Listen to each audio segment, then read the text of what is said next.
بسم اللہ الرحمن الرحیم۔ سوال کیا گیا ہے کہ یوم شک کا روزہ یعنی کہ رمضان المبارک سے ایک دن پہلے کا روزہ رکھنا کیسا ہے؟ ماشاءاللہ بہت اچھا سوال کیا ہے۔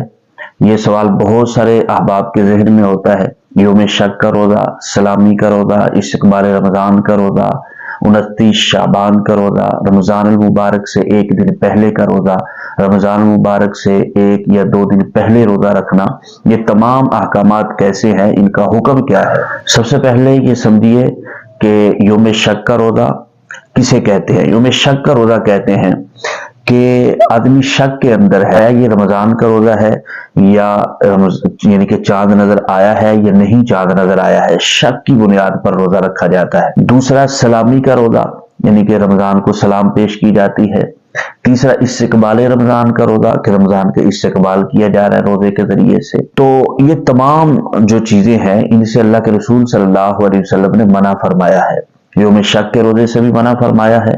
اسی طرح استقبال رمضان یعنی کہ رمضان سے ایک دن پہلے، بخاری شریف کی روایت ہے، ایک دن پہلے یا دو دن پہلے روزہ رکھنا اللہ کے رسول نے منع فرمایا ہے، اور فرمایا کہ ہاں اگر کوئی شخص پہلے سے روزہ رکھ رہا ہے کسی مخصوص دن کا تو اس دن کے اندر وہ روزہ رکھ سکتا ہے۔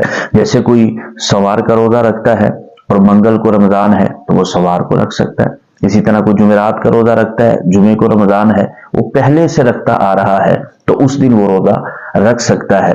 اگر کوئی پہلے سے ترتیب نہیں ہے تو پھر اس دن روزہ رکھنا منع فرمایا گیا ہے۔